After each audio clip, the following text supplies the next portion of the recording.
Canal Novel e Fanfic Narradas. Fanfic The Witcher Senhor do Império.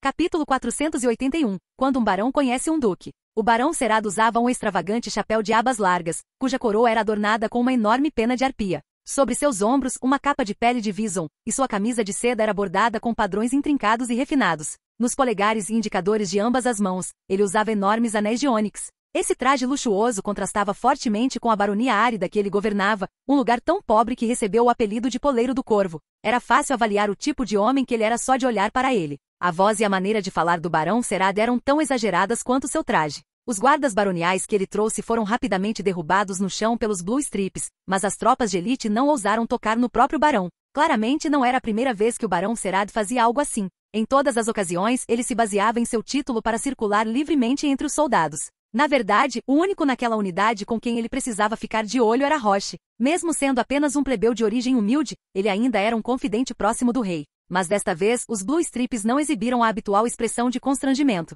Em vez disso, assistiram com sorrisos irônicos enquanto o Cerad invadia a tenda de Roche. Vernon Roche, pegue seus homens e saia das minhas terras. Ouvi dizer que você até trouxe uma feiticeira? Aqueles malucos que se envolvem com magia deveriam ir para a forca com os monstros imundos. Até mesmo a presença de uma feiticeira não era nada significativa para um barão como ele. Mas inesperadamente, quando o barão abriu a aba da tenda, como já havia feito muitas vezes antes, não era aquele vagabundo esfarrapado que havia ganhado destaque graças ao favor do rei que estava diante dele. Nem era a feiticeira impressionante que, segundo rumores, se interessava por ervas e pelo corpo humano. Barão Cerad? Lan virou-se para encará-lo, seus olhos de leão dourado escuros completamente desprovidos de emoção. O corpo do barão Cerad congelou. Ele sabia exatamente quem era aquele homem. Ele até possuía uma carta de Gwen inspirada nele. Toda vez que organizava uma reunião, exibia orgulhosamente aquela carta rara para os amigos. Mas agora que o homem estava realmente diante dele, o barão Cerad se viu incapaz de pronunciar uma única palavra. "De Duque Lannister?" Lan lançou um olhar para o barão Cerad, sem se dar ao trabalho de desperdiçar uma única palavra. Simplesmente levantou a mão e lançou um sinal Axi. Um véu nebuloso de energia etérica envolveu instantaneamente o rosto do barão. Sua arrogância e beligerância nem sequer se transformaram em choque quando foram completamente engolidas por um estupor atordoado e vazio. Precisamos de uma unidade familiarizada com o terreno para nos ajudar a explorar Velen. Entendido? Entendido, murmurou o barão Cerad atordoado. Também precisamos que você emita uma proclamação instruindo todos os aldeões da região de Velen a cooperar com nossas operações. Entendeu? Sim, ecoou o barão Cerad, ainda em transe. Não foi apenas Roche. A própria Keira ficou sem palavras, atordoada com a facilidade com que Lan havia dobrado um barão à sua vontade. Uma feiticeira poderia seduzir ou enfeitiçar, mas uma hipnose tão completa e imediata estava muito além do normal. "Por que você ainda está aí parado?" Lan disse friamente. O barão Cerad, ainda rígido e inexpressivo, virou-se para sair. Lan balançou a cabeça e se virou, encontrando os olhos de Roche e Keira. Ele estava prestes a retomar a discussão sobre o plano quando um pensamento repentino o atingiu. "Não, espere. Espere um pouco." Lan levantou a mão para parar o barão. "Ainda mais uma pergunta que preciso que você responda corretamente." Ninguém sabia dizer quando começou, mas as expressões de Roche e Keira ficaram sombrias de fúria. Eles ouviam o barão Cerad lá fora, gritando ordens para reunir as tropas, seguido por um coro de vozes surpresas e confusas. No entanto, em suas mentes, era a resposta anterior do barão que continuava ecoando. "Então é isso. Não é de se espantar", murmurou Roche. "Não é de se espantar que ele esteja me obstruindo a todo momento, mesmo sabendo que estou agindo sob as ordens do rei. Ele não é apenas arrogante e tolo." O comandante dos Blue Strips respirou fundo, controlando as batidas do seu coração. Mas enquanto ele pensava no que aconteceria a seguir, um traço de satisfação sombria surgiu nos cantos de sua boca. "E isso é precisamente o cúmulo da estupidez", disse Lan, acenando com desdém enquanto se voltava para o mapa sobre a mesa. "Ele não terá outra chance." Roche assentiu. "Certamente informarei Sua Majestade. Nem mesmo seu título de barão o salvará agora." Mas Lan não compartilhou o entusiasmo de Roche. Em vez disso, deu uma risadinha discreta. "Se tudo correr conforme o planejado, ele pode nem viver para ver o julgamento do rei Foltestel. Roche piscou, surpreso. Instintivamente retrucou. "Duque Lannister, com todo respeito, Cerad ainda é um barão de Temeria." A implicação era clara. Lan não tinha autoridade para julgá-lo. Qualquer ação precipitada poderia criar turbulência política entre Cintra e Temeria. Apesar da admiração ainda presente nos olhos de Roche, suas palavras refletiam sua lealdade a Cerad, ou mais precisamente, à lei temeriana. Lan balançou a cabeça, sem dar mais explicações. Em vez disso, mudou de assunto. "Deixe seus homens recuarem e descansarem por enquanto. Vai levar um tempo para os moradores de Velen reunirem informações. Eu tenho um jeito mais rápido. Vou fazer uma ronda de reconhecimento." Keira, por sua vez, se viu intrigada por Lan. Não era sempre que ela tinha a chance de ficar sozinha com ele. "Duque Lannister, aquele sinal que você acabou de usar, era um sinal de bruxo? Ou é algo exclusivo do seu sangue ancião?" Você poderia. O sinal Axi de lã permaneceu por muito tempo. Somente depois que o escriba terminou de escrever a proclamação, o mensageiro partiu e as ordens foram enviadas sem problemas para todas as guarnições sob a jurisdição de Velen. O barão Serad estremeceu de repente, seu corpo tremendo enquanto a clareza retornava aos seus olhos. Ele olhou para os assistentes ao seu lado, ainda curvados, aguardando ordens. Eles mal tinham pensamentos próprios, mesmo sem a influência de um signo, ainda parados ali com uma paciência bajuladora e mecânica. O barão soltou um grito agudo e chutou violentamente um deles para o lado, consumido pelo medo e pela raiva. O que aconteceu? O que eu disse para o Lannister? Ele sentia que havia algo errado com ele, mas sua lembrança daquela época era nebulosa, como um sonho confuso. Alguém me diga o que aconteceu. O atendente chutado nem teve tempo de esfregar a dor. Ele rolou e se levantou com facilidade, como já era de costume. Meu senhor, o senhor acabou de emitir um novo decreto. Convocou todos os seus súditos a cooperarem com as operações do Duque Lannister, e o senhor também. Idiota. Isso não, rugiu Serad e desferiu outro chute. O Lannister me perguntou alguma coisa? O que eu disse a ele? Desta vez, o atendente não se levantou tão rápido. Debateu-se no chão antes de gaguejar. Meu senhor, eu não sei. Não ousei ouvir sua conversa com o Duque Lannister. Então para que serve você? A fúria de Serad explodiu. Lannister! Droga! Lannister! Lannister! O barão investiu contra seu servo, golpeando e chutando violentamente num acesso de fúria. Eu até colecionei seu card de Gwen. Eu costumava te elogiar até os céus. Mas agora, você se rebaixa ao nível dos feiticeiros com sua magia imunda, se associando com plebeus. Você desonrou seu próprio nome. Eu o desafio para um duelo. Eu vou. Ai! Um rugido estrondoso interrompeu o discurso do barão Serad. Como uma fortaleza com asas, a antiga besta lançou-se ao céu. Keltulis desenrolou suas escamas vermelho tijolo contra o vento, lançou um olhar fugaz e ilegível para o chão, abanou o rabo e desapareceu de vista. O povo de Velen arregalou os olhos. Alguns ficaram tão aterrorizados que caíram no chão tremendo. Um dragão vermelho. As lendas são verdadeiras. O Duque Lannister não é apenas um matador de dragões. Ele é um cavaleiro de dragões. Um brilho de desejo brilhou nos olhos do atendente, mas ele rapidamente o disfarçou. Virou-se para procurar seu barão, apenas para encontrar o Serad correndo loucamente em direção ao cavalo, com a poeira ainda grudada no fundilho da calça, de quando desmaiou mais cedo. O barão ignorou os gritos de seus homens. Lançou um olhar rápido na direção para onde o dragão havia voado e disparou sem hesitar. O dragão voou na direção errada. Claro! Devo ter esquecido a parte mais importante ao falar com os Lannister. Suor frio escorria pelo seu rosto, e nem o vento conseguia secá-lo. Ainda há tempo, ainda há tempo. Quando seu corcel começou a ofegar pesadamente, um pequeno pântano apareceu. Contornando a borda, ele chegou ao que poderia ser chamado vagamente de uma vila. Embora até mesmo vila parecesse generoso demais. Não passava de 4 ou 5 barracos de madeira precários, abandonados há muito tempo. No entanto, no centro dessas cabanas dilapidadas, erguia-se uma construção estranhamente bem conservada, uma mansão semelhante a uma capela, com a superfície densamente coberta de trepadeiras e plantas parasitas. Elas se agarravam a ela como veias, como se extraíssem a vida de todas as estruturas ao redor.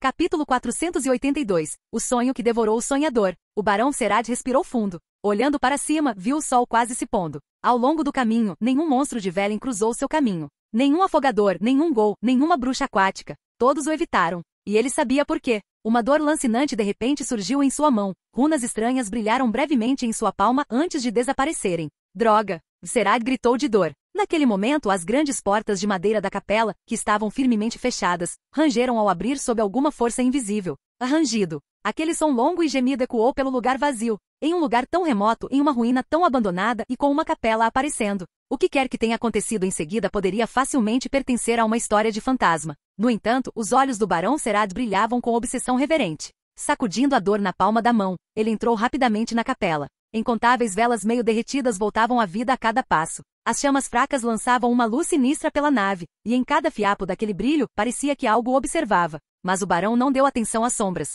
Moveu-se com determinação pelo corredor, guiado pela memória, até chegar ao fundo. Lá, uma única pintura apareceu. Olhando fixamente para ele, a obsessão nos olhos do barão Serad brilhou ainda mais. A pintura retratava 3 mulheres de corpo gracioso, com formas etéreas e sinuosas. Seus corpos mal eram escondidos por folhas e fios de cabelo, linhas nítidas expondo vastas faixas de pele pálida e fantasmagórica. Se Lan estivesse presente, ele teria imediatamente reconhecido essas 3 irmãs como as mesmas que ele tinha visto em seus sonhos. Embora pouco vestidas, as mulheres na pintura ostentavam muitos adornos, coroas de flores, colares, anéis. A que estava no centro segurava uma cesta de vime repleta de flores e frutos silvestres, símbolos de abundância, que ela compartilhava com suas 2 irmãs. O barão Serad olhou para o suco que escorria de seus lábios, completamente encantado por suas figuras. Como se desejasse que as frutas mastigadas por aqueles delicados lábios de cereja fossem sua própria carne. Sua respiração ficou mais pesada, e ele não conseguiu evitar dar um passo à frente, estendendo a mão para acariciar o cabelo de uma das mulheres pintadas, apenas para descobrir que era feito de cabelo humano de verdade.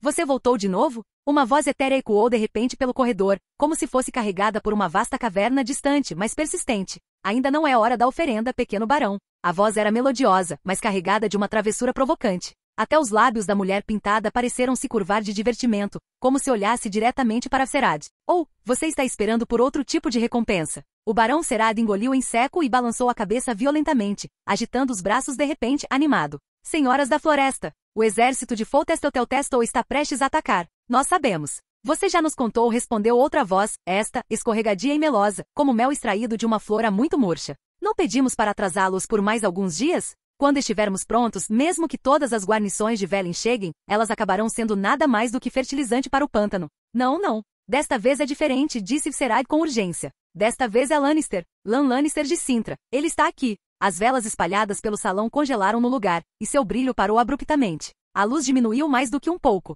Lannister, disse uma terceira voz, esta mais rouca, mais perturbadora, como unhas arranhando o umbigo. Ela repetiu o nome. Então, todas as três vozes se ergueram em uníssono como um trio assustador. Lannister? O barão Serad assentiu furiosamente. Sim, senhoras da floresta. Lannister, o leão de Cintra. As velas que tinham acabado de se apagar, de repente voltaram a brilhar, queimando com mais intensidade do que antes. A cera de abelha derreteu rapidamente, mas as chamas continuaram a pairar e queimar sobre os castiçais vazios. Muito bem, pequeno barão, arrulhou a voz suave e melosa. Esta mensagem chegou bem na hora. Que tipo de recompensa você quer? Uma colheita farta na sua horta? Gado gordo para os seus currais? Ou, a voz se elevou um pouco no final. A respiração do barão Serad acelerou. Eu peço humildemente às senhoras que me concedam outro sonho, como esperado. A reverência iluminou seu rosto enquanto ele acariciava delicadamente os cabelos pintados das três irmãs. Só mais um sonho dentro da pintura. Uma onda de risos de alegria ecoou pelo ar. As irmãs ficaram claramente satisfeitas com o pedido.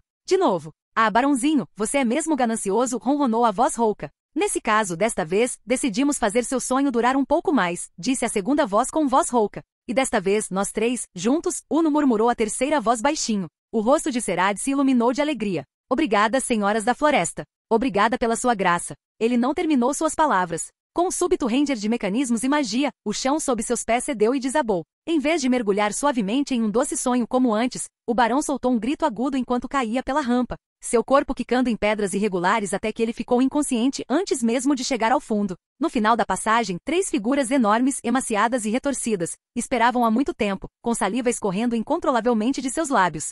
Em uma caverna subterrânea sombria, um campo de visão turvo oscilava e mudava constantemente. Na escuridão, a única fonte de luz fraca vinha de um grande caldeirão fervendo em fogo brando. A madeira crepitava ferozmente, transmitindo calor para a panela e fazendo a sopa e os pedaços de carne dentro dela borbulharem e ferverem. A cada explosão de espuma, um cheiro estranho saía, pairando pesadamente no ar, preso dentro da caverna pelo que pareceu uma eternidade. As três matriarcas da floresta estavam ao redor do caldeirão, respirando fundo, com os olhos gananciosos fixos nos ingredientes retorcidos. Elas engoliam saliva. Para o povo de Velen, as damas da floresta eram consideradas uma trindade de deusas semelhantes à deusa Melitele, seres divinos que podiam abençoá-los com colheitas e fertilidade, e que os ajudavam nas dificuldades. É claro que as bênçãos das senhoras sempre tinham um preço. Ou melhor, um sacrifício. Ainda assim, não era muito mais reconfortante oferecer tributo a um deus que exigia sacrifícios do que servir a um caprichoso senhor humano? O que o povo de Velen não sabia, no entanto, era que essas três velhas eram as verdadeiras formas das damas. O título Damas da Floresta era simplesmente um nome reverente que elas haviam escolhido para si mesmas. Seus verdadeiros nomes eram Tecelã, Cervejeira e Sussurrante.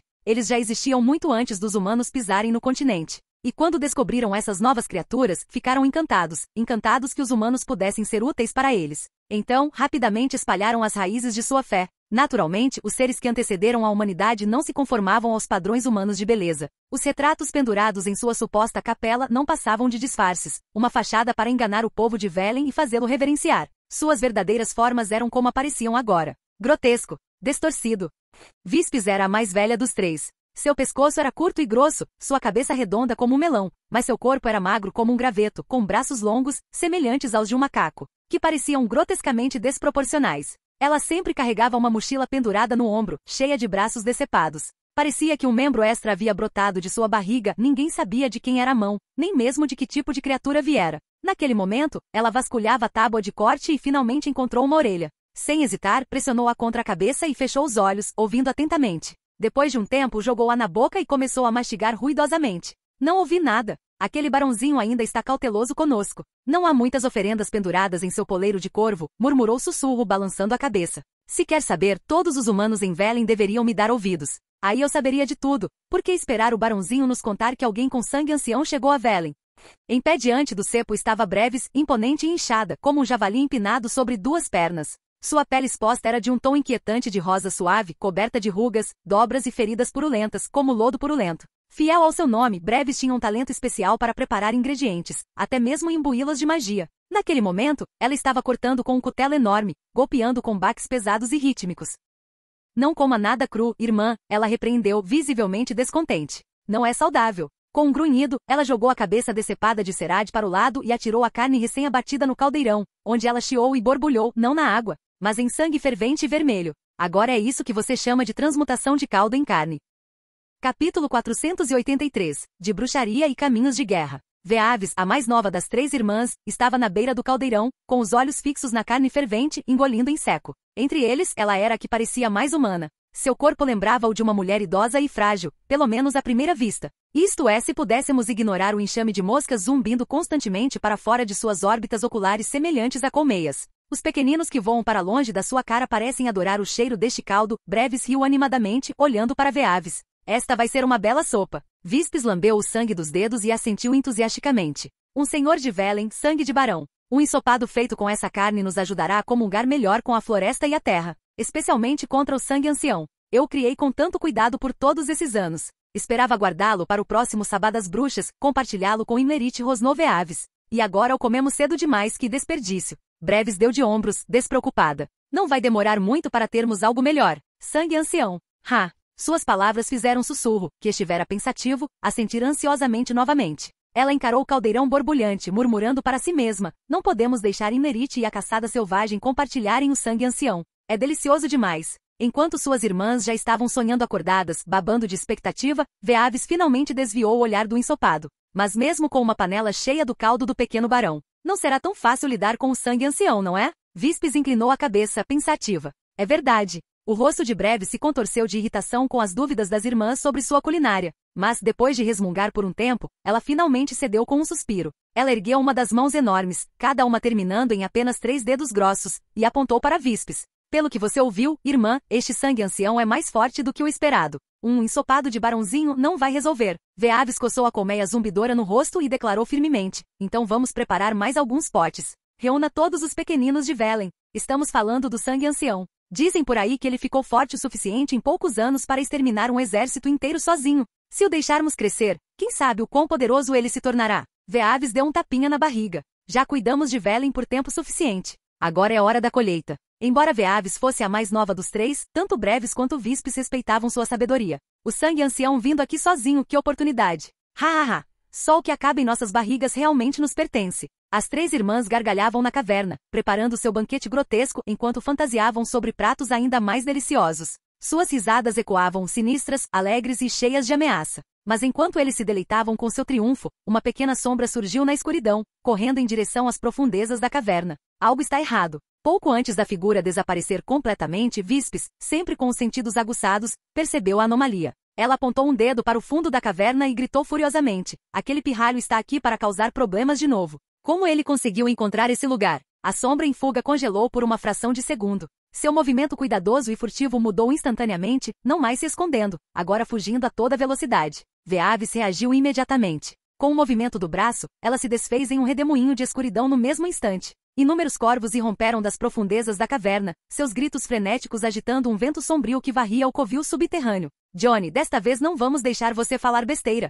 Duque Lannister, se me permite a ousadia, o mordomo torceu as mãos, nervoso. Viu o nosso barão, meu senhor? Antes que Lan pudesse responder, Keira interrompeu com um sorriso frio e irônico. Não deveríamos estar perguntando isso? O mordomo silenciou instantaneamente com o rosto vermelho. Ele olhou da feiticeira para o homem ao lado dela, que nem sequer lhe lançara um olhar, e se afastou silenciosamente. E Lan estava observando os soldados reunidos diante dele. No campo aberto do lado de fora do Crossperch, os guardas locais de Velen finalmente se reuniram sob as ordens do barão. Naturalmente, eles não se comparavam em disciplina ou força aos Blue Strips posicionados atrás de Lan. Mas como moradores locais eles tinham um valor diferente, um que os de fora não conseguiam reproduzir. Eles conheciam as florestas. Eles conheciam os pântanos. E esse era exatamente o tipo de vantagem que Lan precisava. Dito isto, mesmo com expectativas reduzidas, a força reunida parecia dolorosamente desigual. As sobrancelhas de Lan franziram enquanto ele estudava o grupo, até que, de repente, seus olhos brilharam. Você sim, você. Soldado, deu um passo à frente. Um homem barbudo enrijeceu-se, depois endireitou as costas e marchou com orgulho.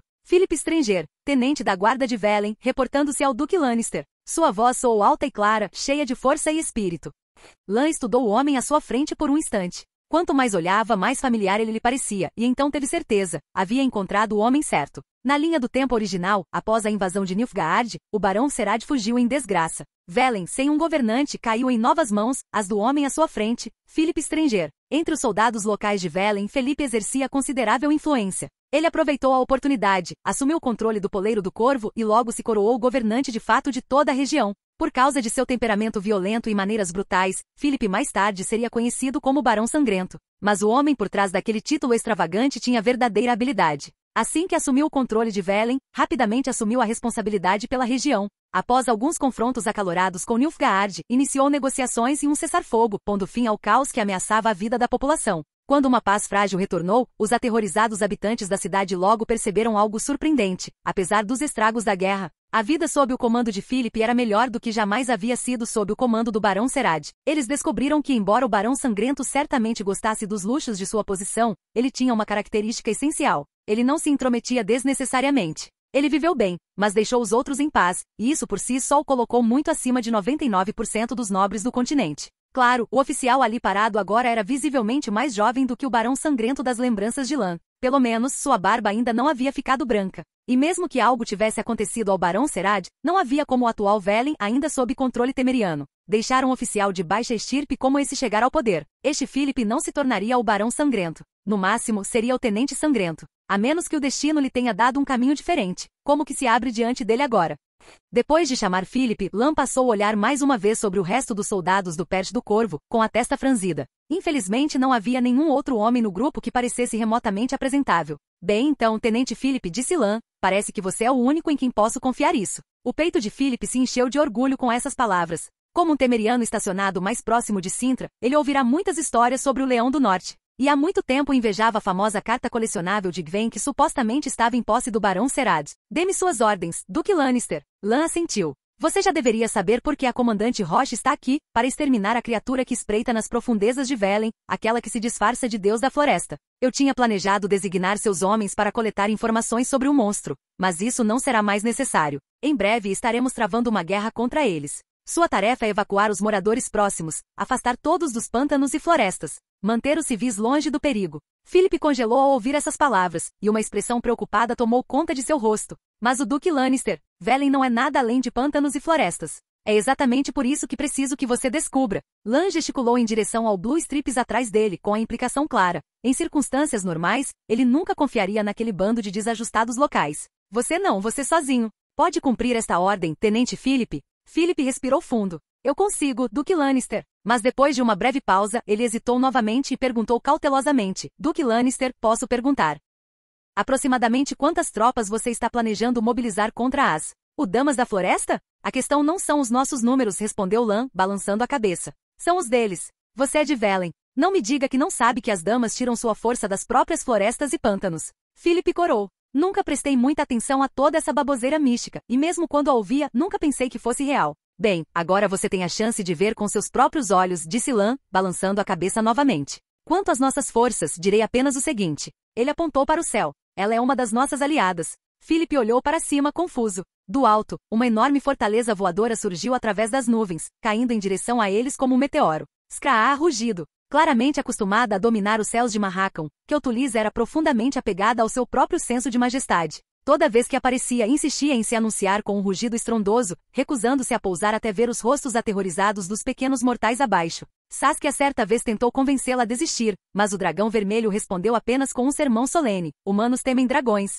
Se não tivessem, haveria muito mais matadores de dragões. A guarda local de Velen se espalhou em todas as direções, lutando para se proteger. Apenas Philip, embora tremendo da cabeça aos pés, permaneceu ao lado de Lan. Os Blue Strips, para seu crédito, fizeram jus à sua reputação de elite. Embora tensos e com as mãos nas armas, mantiveram a formação. Voou xoxo. Uma rajada poderosa varreu o chão enquanto asas enormes agitavam o vento e pedras soltas. Queutulis, Lan chamou, você encontrou alguma coisa? O dragão não escondeu sua irritação por ser usado como um batedor aéreo, mas ainda assim, ela obedientemente arremessou algo pequeno de suas garras. Eu não encontrei suas 3 bruxas, mas eu o encontrei. A pequena sombra atingiu o chão e caiu, parando em uma confusão de poeira e sujeira. Ele se levantou gemendo, com os dentes cerrados de dor, pulando de um pé para o outro, mas não disse uma palavra. Uma criança? Perguntou Roche, perplexa, dando um passo à frente, atrás de Lan. Duque Lannister, seu dragão trouxe uma criança? Uma criança muda? Sua voz sumiu enquanto ele olhava para o menino. Havia algo na aparência da criança, estranho. Keira soltou uma risada suave, zombando da compreensão limitada do comandante.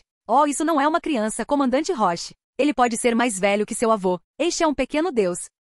Capítulo 484. Sussurros sob o pântano. A sombra projetada pelo dragão vermelho tinha membros e uma aparência semelhante à de uma criança humana, com cabelos castanhos e uma faixa feita de videiras na testa. De longe, parecia uma criança selvagem que havia se afastado de alguma casa próxima. Dado o estado da ordem pública em Velen, essas crianças errantes não eram incomuns. Mas quando Roche olhou mais de perto, percebeu que a pele da criança brilhava como couro embebido em óleo, com um leve tom azulado. E quando ela mostrava os dentes numa careta, seu rosto revelava rugas mais profundas do que as de qualquer adulto, junto com aqueles olhos inconfundivelmente desumanos. Assustadores olhos âmbar. Um deusinho, murmurou Roche. Só ouvi falar deles nos contos de fadas da minha infância. Keira riu baixinho. Então você teve uma infância em que alguém lhe contava contos de fadas? Pensei que você começasse a empunhar facas e cantar canções obscenas assim que aprendeu a falar. Os Godlings também são classificados como relíquias, mas, diferentemente dos Lechens ou vampiros superiores, eles se inclinam mais para a facção benevolente, mais próximos das ninfas, e são personagens frequentes em contos de fadas. Nesses contos, os deuses são sempre retratados como inteligentes, diligentes e dispostos a ajudar aqueles que escolheram para cuidar, realizando pequenas tarefas. Em troca, eles pedem apenas respeito e talvez um pouco de comida, ou ferramentas indesejadas. No entanto, eles são naturalmente tímidos e tentam evitar ser vistos por aqueles que protegem. Se forem recebidos com grosseria, ingratidão ou tratamento injusto, os deuses se ofendem facilmente e tendem a retaliar com travessuras. A explicação de Keira para Roche foi mais acadêmica. A conexão de um deusinho com seu local de moradia é extremamente próxima. Eles também cuidam e protegem as pessoas e os animais que vivem perto de suas cavernas. Os deuses são atraídos pela alegria e pela inocência, e é por isso que adoram estar perto de crianças. Normalmente, apenas os humanos jovens conseguem vê-los. Mas eles valorizam a paz e a tranquilidade acima de tudo. Quando a população da vila que protegem cresce demais, ou quando seu povo esquece as antigas tradições, eles abandonam a caverna para sempre,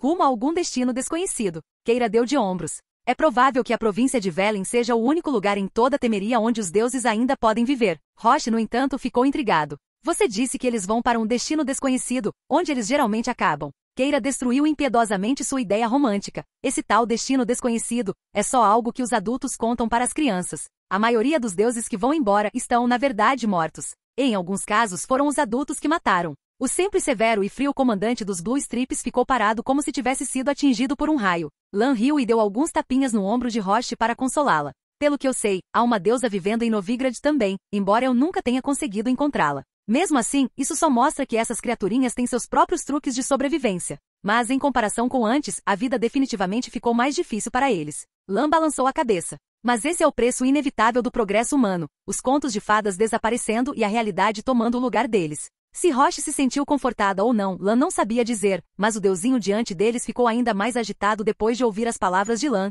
pulando para cima e para baixo freneticamente. Os deuses não podem falar? Roche hesitou antes de finalmente se virar para perguntar a Keira. A feiticeira franziu a testa. Eles deveriam conseguir, esperar. É mágica. A voz dele foi selada por um mago. O rosto de Roche se contorceu de fúria. Quem? Quem tirou a voz do deusinho? Lan o segurou, inclinando a cabeça em direção a Queutulis, que estava apenas esticando suas asas. O que está acontecendo? Eu disse para você ficar escondido acima das nuvens e seguir o barão para encontrar as matriarcas. Como você acabou trazendo esse deusinho de volta? Roche também gritou com raiva. Como ele perdeu a voz? O dragão vermelho fez um beicinho muito humano e então arregalou os olhos dramaticamente. Depois de arrancar a fúria de Roche, ela lentamente começou sua explicação. Uma voz grave, semelhante a um sino, ressoou pelo ar. Seguia aquele barão até uma capela no meio de um pântano. Não parecia um bom lugar. Lan, você me disse para não agir precipitadamente, então não toquei na capela, apenas dei uma volta para me familiarizar com o terreno. Nesse momento, o dragão vermelho apontou uma asa para o deusinho que ainda batia furiosamente no chão.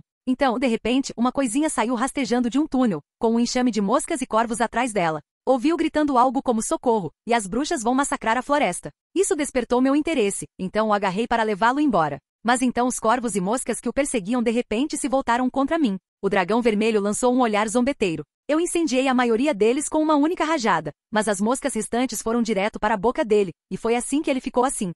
O deus mudo ficou com as mãos na cintura e o rosto cheio de indignação enquanto o dragão falava. Ele não demonstrou o menor traço de medo em relação a Kyotulis, nem em relação a Lan e os outros, como se fosse uma criança selvagem que não temesse nada nem ninguém sob o céu. Pelo relato de Kyotulis, Lan tinha mais ou menos entendido o que tinha acontecido. Parecia que o dragão vermelho realmente tinha encontrado o esconderijo das matriarcas. Mas com elas espreitando no subsolo, havia pouco que ela pudesse fazer. Parecia que esse pequeno deus tinha o hábito de causar problemas para as 3 irmãs. Mais cedo, ele ouvirá uma conspiração perigosa e estava sendo caçado, bem a tempo de Kyotulis passar e resgatá-lo. As matriarcas, sentindo através de seus corvos e moscas que o dragão vermelho não era um oponente que pudessem derrotar, usaram um feitiço para roubar a voz do deusinho e impedi-lo de revelar qualquer informação. Só de pensar em uma forma tão distorcida de conjuração, Lan sentiu náuseas. Roche instintivamente se afastou de Keira também. Keira retrucou furiosa. Não é assim que magos lançam feitiços. Isso é bruxaria não, é o que um monstro faria. Você pode quebrar o feitiço? Lan se virou e perguntou.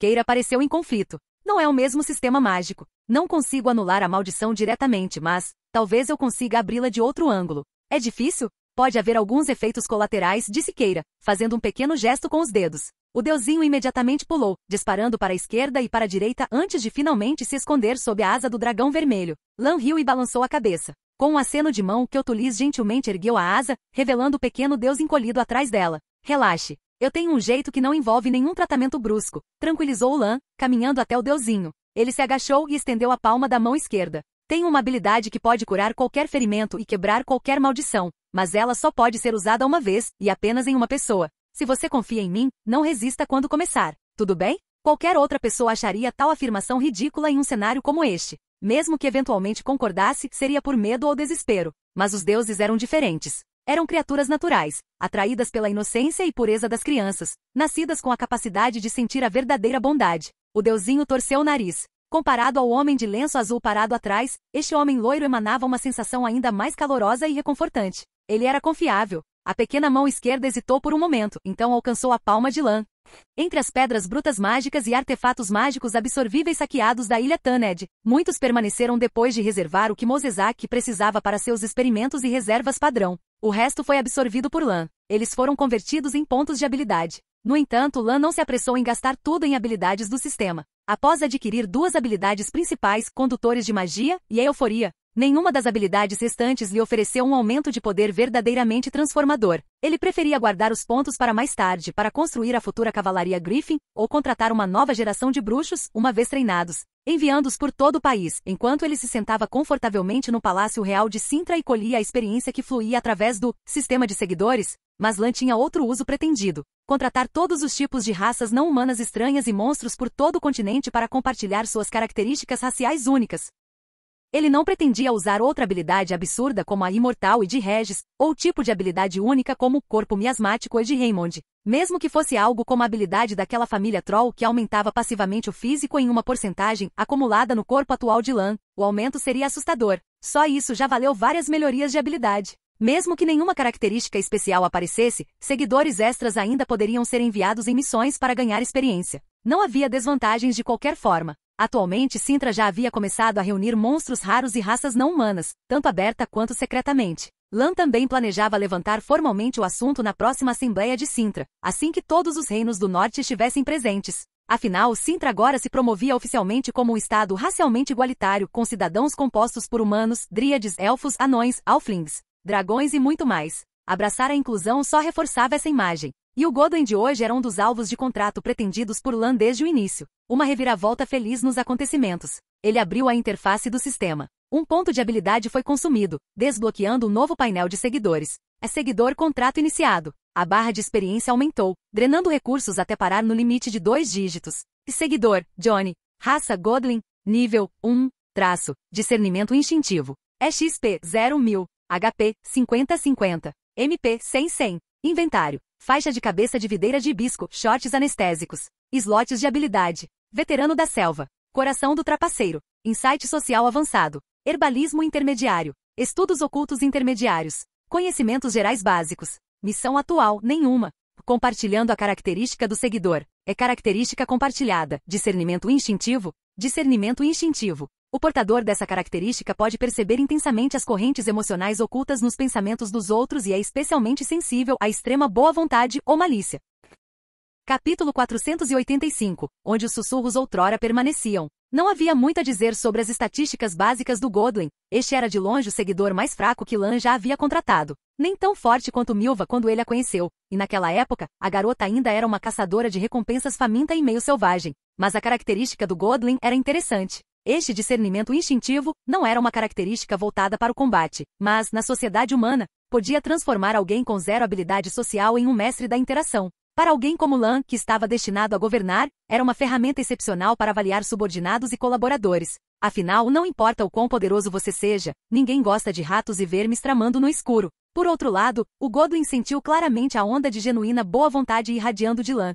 E sua confiança neste humano só aumentou ainda mais. Uma força solene e majestosa surgiu em seu corpo, obliterando um poder obscuro e insidioso que estava à espreita dentro dele, como uma árvore morta caindo sob uma forte tempestade. O deusinho de repente caiu de joelhos, tossindo e vomitando com espasmos revirando o estômago. Um corvo, pingando saliva pegajosa e exalando fluidos multicoloridos, foi vomitado abruptamente da boca do deusinho, seguido por um enxame de moscas e outros insetos incontáveis. A cena grotesca fez com que todos recuassem instintivamente. Nojento! Gritou o deusinho a plenos pulmões. Isso é tão nojento. Espera, eu consigo falar? Ele imediatamente parou de pisotear os insetos e esmagar o corvo, explodindo de alegria enquanto soltava sua voz como um monólogo ensaiado. Uísque, lesma de ranho, abelha, sapo verrugoso, lixo, me matou de susto. Ha ha ha, já posso falar de novo. O deusinho dançava com a língua para fora, até mesmo girando em círculos ao redor de Lan. Ele ficou muito feliz, enquanto Lan, por um momento, sentiu como se um vespeiro tivesse sido aberto dentro de seu crânio. Tudo bem, pequenino, disse Lan, balançando a cabeça. Está se sentindo melhor agora? Obrigado, gentil estranho cujo nome eu não sei. Cantou o deusinho, ainda dançando. Eu sou Johnny, muito obrigado. Eu realmente pensei que nunca mais falaria. Lan acenou com a mão, dispensando. Eu te ajudei, então agora somos amigos, certo? Você faria um favor para um amigo? Johnny, o deusinho, imediatamente caiu em melancolia, interrompendo sua dança. Ah não, que ato lindo e altruísta, porque sempre tem que se transformar em uma transação. Lan estendeu a mão e bagunçou o cabelo de Johnny. Estava surpreendentemente gostoso. Você provavelmente já ouviu falar do que estamos procurando. Estamos planejando enfrentar as matriarcas da floresta. O quanto você sabe sobre elas? Aquelas 3 bruxas velhas e feias. O deusinho se levantou de um pulo. Sim, elas vão atacar a floresta inteira. Então, mais um motivo para você nos levar para detê-los, disse Lan com um sorriso. Uma maré de corvos e moscas, negras como nuvens de tempestade, desceu, cobrindo a terra abaixo. As matriarcas da floresta estavam diante de uma árvore colossal, com os olhos a percorrendo. Sangue estranho escorria pelas rachaduras da casca, escorrendo para baixo, alimentando um tumor enorme e sempre crescente em sua base. A tecelã lambeu os lábios. Está selado há tanto tempo. Certamente já está pronto para um banquete? A cervejeira soltou os dedos, jogando uma grande cabeça de lobo decepada na frente do tumor. A protuberância imediatamente começou a convulsionar violentamente, como se algo dentro dela estivesse prestes a se libertar. Basta provar e ver, murmurou um deles. Precisamos reunir cada resquício de poder para enfrentar o sangue ancião. A verdade enterrada sob os mitos de Velen é assim. A chamada Dama da Floresta era uma antiga druida que protegia as florestas de Velen. Quanto às matriarcas do pântano Croakback, eram entidades estrangeiras que chegaram a este mundo junto com a caçada selvagem durante a Era Antiga. Para tomar o controle dos pântanos de Velen, as Crones usaram feitiçaria maligna para derrotar o druida. Mas derrotá-la em sua própria terra era uma coisa, matá-la era outra história completamente diferente. Os espíritos da floresta, da terra e de todos os seres vivos continuaram a sustentar a vida da druida, impedindo que as Crones a destruíssem de verdade. Então, as 3 irmãs decidiram prendê-la física e espiritualmente, sob o grande carvalho. Através da sugação da terra, das oferendas intermináveis dos aldeões, dos feitiços sombrios e da erosão do próprio tempo, elas a desgastaram continuamente. Pouco a pouco, eles retiraram sua força vital, drenaram sua energia, até que ela ficou fraca o suficiente para a cervejeira finalmente cozinhar. Até hoje, as 3 matriarcas se contorciam ao saírem da caverna. Seus rostos deformados não revelavam nenhuma expressão visível, mas seus movimentos transbordavam de expectativa. Um pouco apressado, que pena, grasnou a tecelã com genuíno pesar. mas o sabor é realmente requintado. Eles chamaram o local onde selaram o druida de Colina Sussurrante, nome dado em homenagem aos lamentos agonizantes que o druida emitia constantemente sob o selo. Os aldeões os confundiram com sussurros vindos da própria colina. Agora que o druida não existia mais, Vesperen e Locke ficou completamente em silêncio. A colina inteira jazia em um silêncio mortal. Banhada pelo luar, parecia um túmulo, e as matriarcas se deleitavam com essa atmosfera sombria. A tecelã fechou os olhos para saborear o momento, apenas para repentinamente enrijecer sem alarme. Tem alguma coisa errada, ela gritou. Nem mesmo esta colina maldita deveria estar tão silenciosa. Tem alguma coisa errada. Irmã, olha ao redor. Veja o que está acontecendo. Assustada com o aviso, a sussurrante arregalou os olhos. Bateu com força nos ouvidos, mas tudo o que conseguiu foi fazer sua cabeça girar. Ela não conseguia ouvir nada. Não consigo ouvir nada. Nenhuma oferenda, nenhum ouvido. Nada. Não consigo ouvir nada. O sussurro parecia à beira das lágrimas. Claro, agora fazia sentido. Como a druida havia sido selada ali, a terra de Vesperen e Locke havia sido contaminada por sua ira e magia. Esta floresta era a única parte de Velen que não estava sob o domínio das matriarcas. Aliás, era a própria terra que suprimia seu poder, onde elas eram mais fracas. As três irmãs trocaram um olhar. Sem hesitar, viraram-se e se transformaram em nuvens de corvos e enxames de moscas, tentando fugir da colina imediatamente. Mas já era tarde demais. Acima deles, as verdadeiras nuvens de tempestade se contorciam há muito tempo em um vórtice rodopiante, descendo sobre as matriarcas com a força esmagadora de um tornado. Keotuli serpenteava através de um véu de névoa fina, suas escamas vermelho tijolo se movendo e brilhando como um vulcão em queda. Fogo de dragão choveu de cima, queimando cada centímetro de terra com precisão e calor. Antes que as chamas pudessem se alastrar por completo, as moscas em enxame explodiram com estalos crepitantes, como feijões fritando em uma panela. Então vieram os corvos, suas penas pegaram fogo, enchendo o ar com o cheiro forte de carne queimada e carne carbonizada. As três matriarcas não conseguiram resistir. Num piscar de olhos, foram forçadas a abandonar suas formas dispersas, reconstituindo seus corpos retorcidos no ar antes de caírem com força no chão. Não havia tempo para gritar de dor. Trepadeiras, terra e grama alta avançavam em sua direção, atraídos por seu poder persistente. Infundidos com magia negra, esses elementos formavam uma barreira improvisada ao redor deles, mal contendo as chamas que se aproximavam. Que estrondo! O fogo atingiu. O escudo tremeu à beira do colapso. É aquele dragão, aquele que levou o Johnny. Ele estava vindo atrás da gente. A sussurrante gritou como uma louca. Sempre houve um dragão no sangue ancião, deve ser este. O sangue ancião a mandou atrás de nós. Por que logo aqui? Por que agora? Desesperadas, as três irmãs tentaram extrair força da terra sob seus pés, mas o solo, cultivado pela ira do inimigo, as açoitou como um martelo. O golpe deixou suas mentes atordoadas, e o fogo do dragão de Keotulis quase perfurou suas defesas. Isso não seria possível. A tecelã cerrou os dentes. Dispersem-se. Se nos separarmos e sairmos desta colina, qualquer um de nós consegue derrotar aquele dragão vermelho sozinho. Mesmo que cuspa mais fogo, não pode nos queimar de uma só vez. Já fazia milênios que eles não enfrentavam uma ameaça tão grave, mas as matriarcas não perderam tempo e reagiram. A sussurrante arrancou uma mão decepada da bolsa que sempre carregava. A cervejeira arrancou-a e enfiou-a na boca, mastigando freneticamente. Em meio a um grito agudo, a carne podre de seu corpo maciço, semelhante ao de um javali, começou a derreter como cera e... Em seguida foi lançada como uma fonte em direção a Keotulis. URGH. O sangue rançoso se retorceu no ar como se tivesse vontade própria, forçando o caminho pela garganta de Keotulis. No momento em que entrou, o fedor e o veneno se espalharam como uma tinturaria explodindo. Mesmo com a resistência de Keotulis a tais toxinas, a imundície a subjugou. Sua garganta convulsionou. O fogo que se acumulava em sua traqueia quase explodiu dentro dela. Ela não teve escolha a não ser parar a perseguição. E isso era tudo que as irmãs precisavam. A cervejeira, outrora enorme como um javali, agora parecia mais um esqueleto ambulante. A tecelã e o sussurro agarraram o que restava dela, giraram e mais uma vez se dissolveram em uma tempestade de moscas e corvos.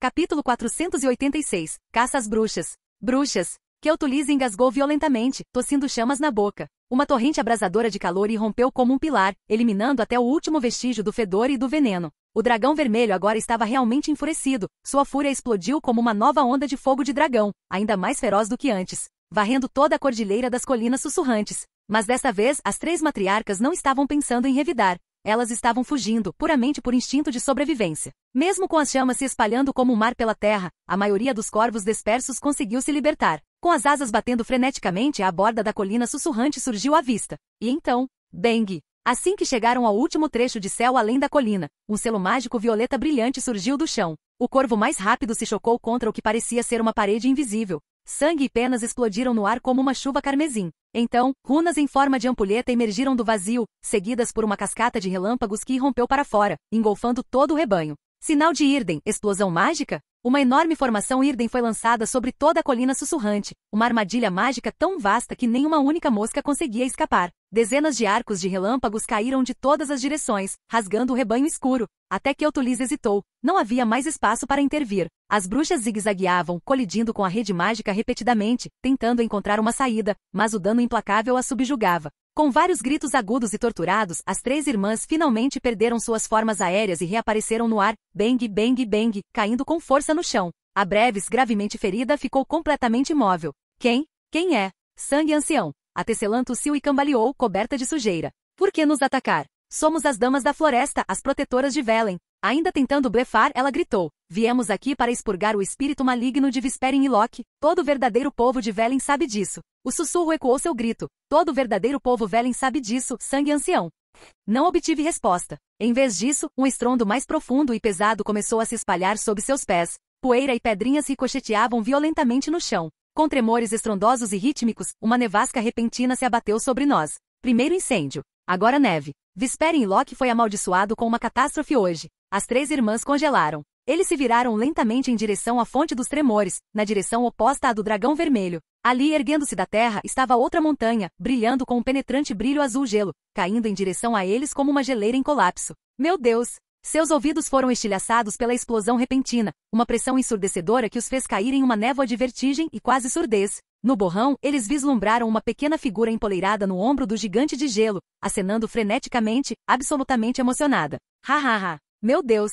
Meu Deus! Johnny abriu os braços, gritando em harmonia com o rugido do gigante de gelo. Isso é incrível! Uma luz esmeralda brilhante brilhou, e Lan apareceu no ombro do gigante de gelo. Imediatamente o gigante furioso ficou imóvel, como uma verdadeira geleira congelada. Lan, você estava tão legal agora mesmo. Johnny pulou da cama assim que Lan apareceu e abraçou sua perna. Posso levar Mirif para passear mais tarde? Tem tanta criatura na floresta que costumava me intimidar. Posso assustá-las com ele? O Godwin, como sempre, estava cheio de alegria infantil e otimismo inabalável. Ainda estamos no meio de uma batalha, disse Lan rindo. Isso vai acabar logo, declarou o deusinho, com os olhos arregalados de excitação. E ele não estava errado. Saskia, as feiticeiras e os bruxos estavam todos preocupados, ou envolvidos em pesquisas mágicas ou ocupados treinando aprendizes. Então, para essa operação, Lan convocou apenas os 2 gigantes mais preguiçosos que tinha, Mirif e Eutulis. Só isso já era mais do que suficiente para um ataque direto às crones de Croakback-Bong. O que Lan realmente temia eram os estranhos e antigos truques que esses vestígios milenares poderiam esconder. Por isso, usando a inteligência de Johnny, ele esperou para atacar até que chegassem à colina sussurrante. Era como lutar contra feiticeiras. Dê a elas tempo de preparação suficiente e elas conjurariam um meteoro para arrasar uma cidade, mas em uma escaramuça repentina. Tudo o que foi preciso foram algumas bombas de dimerítio e uma adaga para massacrar todos. As matriarcas não eram diferentes. Remova-as das florestas de Velen, prenda-as em solo onde não pudessem extrair energia e, em seguida, liberte 2 monstros avassaladores. Lan nem precisaria levantar um dedo. Ele deu um tapinha na cabeça de Johnny e com outro clarão de luz esmeralda desmontou do ombro de Mirif, libertando o gigante de sua restrição. E então o sinal de Irden acendeu mais uma vez. O gigante e o dragão avançavam livremente pela colina, soltos. Johnny tagarelava sem parar ao lado de Lan, incansável, cheio de entusiasmo. Quando lhe dava vontade, ele até cantava rimas e cantigas de ninar. Lan não se importava. Na verdade, ele apreciava a oportunidade de testemunhar a história de Velen da perspectiva inocente do deusinho. Johnny nem havia chegado aos eventos de 100 anos atrás quando um estrondo distante começou a se aproximar. A batalha terminou. O gigante de gelo deu um passo à frente e levantou o punho cerrado diante de Lan, depois o abriu e casualmente jogou a Veabes no chão como um inseto esmagado. Ela caiu no chão, uma casca meio carbonizada de bruxa, rolando até que Lan a imobilizou com a bota. A julgar pelos ferimentos, Mirif mal conseguirá arrancar aquela viva das chamas de Eutulis. O corpo queimado soltou gemidos fracos e quebrados enquanto se contorcia. Irmãs, todas se foram, murmurou a tecelã. Milhares de anos, a conjunção das esferas não nos matou nem o druida, nem mesmo aquele Slash. Mas o sangue ancião conseguiu, não foi? Lan soltou uma risadinha fraca. É o poder que você cobiçou por tanto tempo. Faz sentido que tenha se mostrado tão forte, não é? O corpo carbonizado ficou imóvel, e então começou a tremer. Sangue ancião. A tecelã deu uma risada baixa e arrepiante. Esperamos por você há muito tempo. Parece que finalmente chegou. Você me poupou, então precisa de algo de nós. Lan franziu a testa enquanto observava a expressão distorcida dela, queimando com um ódio tão profundo que se gravava em cada linha arruinada de seu rosto. Ele poderia tê-la forçado a assinar um contrato e extrair o que quisesse dessa forma. Mas, ela era muito feia, muito suja. Só de pensar em prendê-la, parecia que até o próprio sistema poderia ser corrompido. Vou perguntar diretamente, disse Lan, balançando a cabeça. Na sua noite das bruxas anual, a caçada selvagem sempre aparece. Como você os contatou? Como se comunica com o mundo deles? A tecelã reagiu como se tivesse ouvido a coisa mais absurda que existe. O sangue ancião quer ir atrás da caçada selvagem. Nós nunca entramos em contato com eles. Apenas enviamos convites quando eles ocasionalmente passam por este mundo. Sua risada áspera e zombeteira ecoou pela colina sussurrante. É da caçada selvagem que você está falando. O que você está pensando, ancião sangue? Você realmente planeja contra-atacar?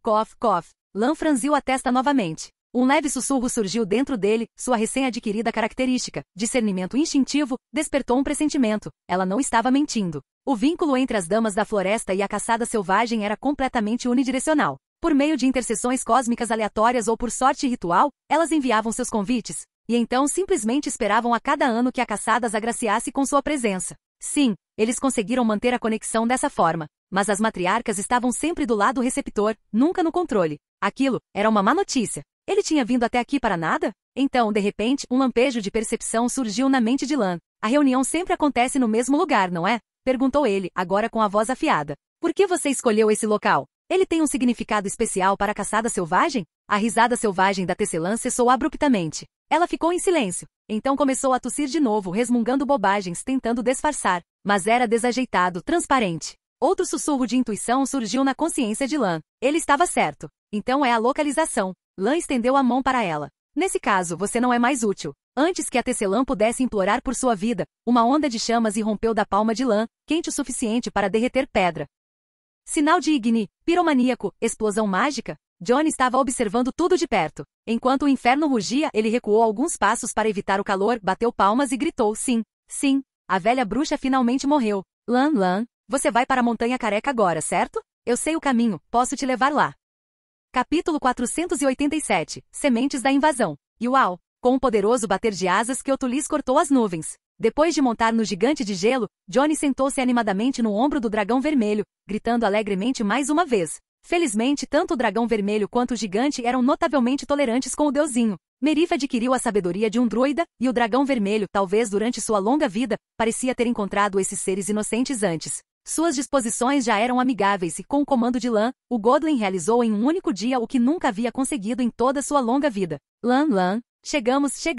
Mais à frente fica a Montanha Careca, o lugar onde aquelas 3 bruxas realizam suas reuniões da noite de Santa Valburga. Ao ouvir a direção do deusinho, Kyotulis imediatamente deu uma chicotada em sua cauda e mergulhou para baixo, descendo com ventos fortes. Com o estrondoso Raavur, a presença de um predador de topo lançou a Montanha Careca no caos. Neckers, Ghouls e até Trolls fugiram em pânico da terra. Eles não seriam perturbados novamente. Lan riu baixinho enquanto dava um leve tapinha no pescoço de Kyotulis e então descia da cabeça dela. Ele olhou ao redor por um momento, franzindo a testa. Nada ali parecia particularmente incomum. Lan não sentia nada parecido com a energia que outrora o envolvia dentro do círculo elemental em Cair Molin, nenhuma força pronta para arrebatá-lo. Ele então tentou ativar a habilidade Viagem Dimensional, apenas para descobrir que a resposta não era diferente do normal. Será que toda essa viagem foi em vão? O que ele procurava talvez não lhe fosse revelado. Na pior das hipóteses, ele poderia fazer alguma busca. Quem sabe, poderia haver uma surpresa inesperada. Lan refletiu por um momento, suas pupilas âmbar douradas se contraindo de repente. A vista do topo da montanha calva perdeu a cor diante de seus olhos, substituída por linhas monocromáticas e nítidas.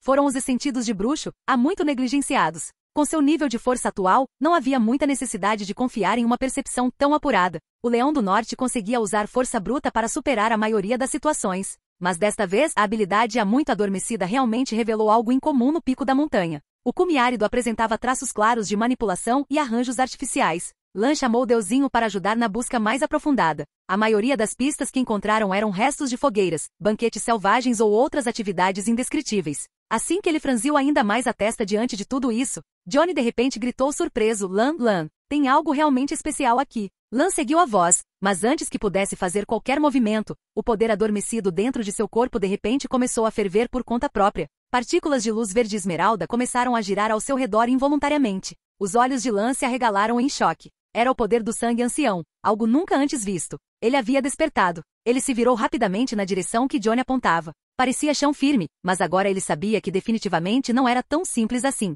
Sem hesitar, ele invocou o gigante de gelo. Como uma porta maciça, sua mão bateu na terra endurecida. Com uma cascata de terra e pedras caindo, o que antes estava enterrado nas profundezas foi finalmente revelado a Lan. O que é isso?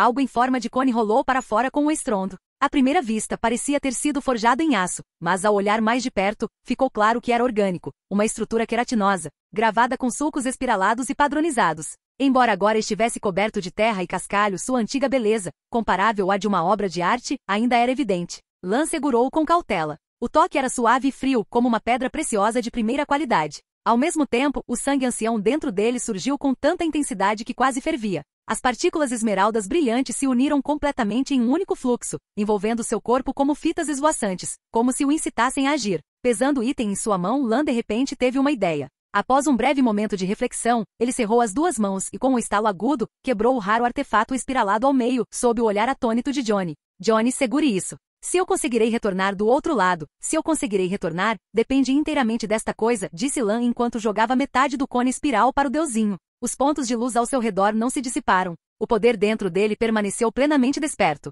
Lan sentiu satisfeito. Até então, ele havia confirmado que este misterioso cone espiral poderia definitivamente conectar seu mundo ao mundo dos elfos de Ainel. Mas voltando, essa é outra história. Ele não precisava apenas de uma entrada, precisava de um ponto de referência para a saída. Atacar diretamente o território inimigo sem ter como voltar para casa? Se ele ficasse preso lá, o que aconteceria? Quanto à possibilidade de quebrar o cone espiral torná-lo inútil, Lan só pôde dizer: é melhor não ir do que ir e nunca mais voltar. Além disso, devia haver outras maneiras. Onde você está indo? Johnny perguntou confuso, enquanto pegava a metade do pedaço. Só preparando o terreno para um futuro campo de batalha, disse Lan com um sorriso. Desejem-me sorte. Enquanto ele falava, a faixa esmeralda de luz que girava ao seu redor de repente se fundiu em um único fluxo radiante, formando um casulo gigante que envolveu todo o seu corpo. No momento seguinte, com um clarão tão deslumbrante quanto o próprio sol, ele desapareceu. Viagem dimensional ativado.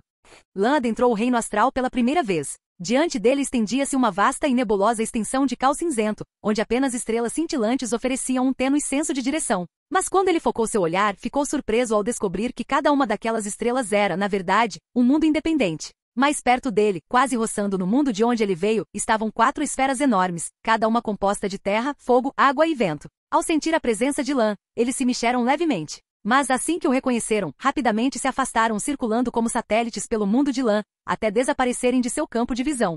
E um sorriso frio e irônico escapou de seus lábios. Então esses eram os 4 reinos elementais que outrora, através do círculo elemental, cobiçaram seu poder. Mais ao longe, inúmeras outras estrelas cintilavam e cintilavam. Lan conseguia distinguir vagamente enxames de pontos negros movendo-se dentro delas, entrelaçando-se na canção da vida que definia um mundo vivo. Infelizmente, quando tentou se mover em direção àquelas estrelas distantes, sentiu como se um peso esmagador tivesse se acomodado em suas costas. Quando convocou seu poder para resistir, a magia dentro dele desapareceu repentinamente, como um mergulhador mergulhando nas profundezas. Nesse ritmo de consumo, ele conseguiria dar algumas voltas em seu próprio mundo, talvez brincar de esconde-esconde com os reinos elementais. Se ele se esforçasse com elixires, talvez até conseguisse capturar um. Mas alcançar aquelas estrelas mais distantes? Isso estava fora de questão por enquanto. Não, uma estrela era diferente. Lan sentiu isso instintivamente ao levantar a mão. Em sua palma, a metade quebrada do cone espiral respondeu, como uma chave abrindo o caminho para um mundo específico. De repente, o peso esmagador em suas costas desapareceu,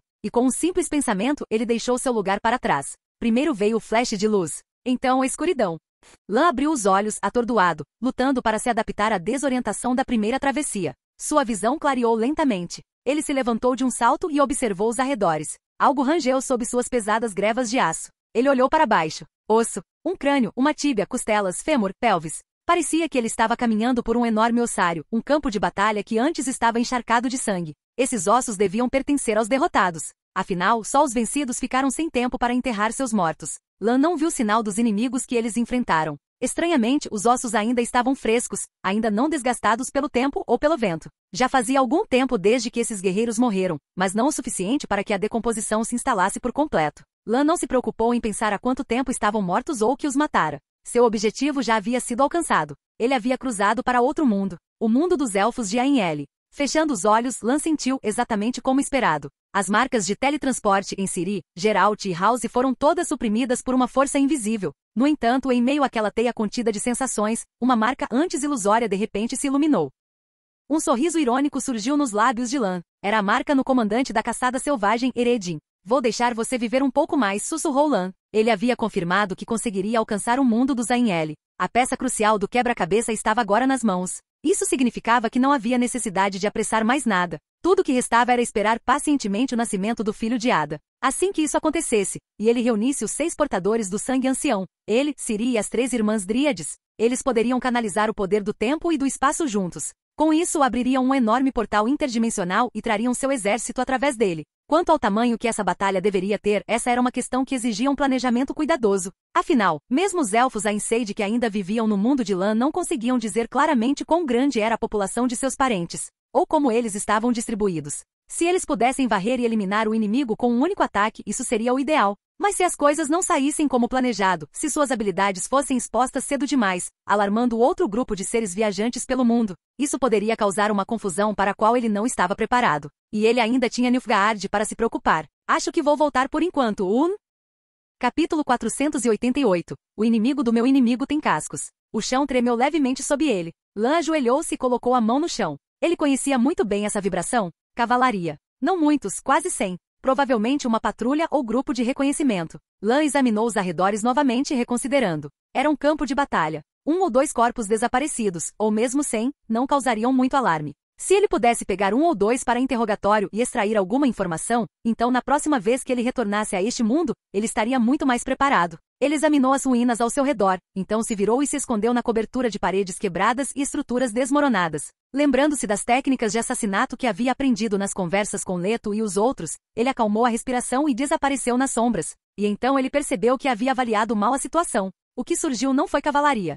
O trovão dos cascos se aproximava, não apenas rápido, mas feroz. Moviam-se com a graça selvagem de predadores. Cada um deles era um corcel premiado que desencadearia guerras de lances no norte, obras de arte vivas capazes de fazer qualquer cavaleiro desmaiar. Mas se um feiticeiro ou estudioso os tivesse visto, eles teriam enlouquecido de excitação, porque cada uma dessas bestas majestosas tinha um longo chifre espiralado no topo da cabeça. Lan olhou para a chave em sua mão, o cone espiral que ligava 2 mundos, e um pensamento se encaixou. Não é de se admirar. O unicórnio, criatura mítica, símbolo eterno de tudo que é sagrado e puro. Dizem que abomina o mal, personifica a paz e permite que apenas as donzelas mais inocentes se aproximem. Segundo a lenda, a imundície do mundo era indigna demais de sua presença, por isso raramente foram vistos na história da humanidade. É claro que qualquer mente pragmática sabia que a maioria das lendas eram bobagens. Lan sabia a verdade. Os unicórnios eram uma raça senciente do mundo dos Ainel e inimigos de longa data dos próprios elfos. Eles também possuíam a capacidade de viajar entre mundos, mas seu poder era menos desenvolvido, muito mais difícil de ativar e tinha um custo muito maior.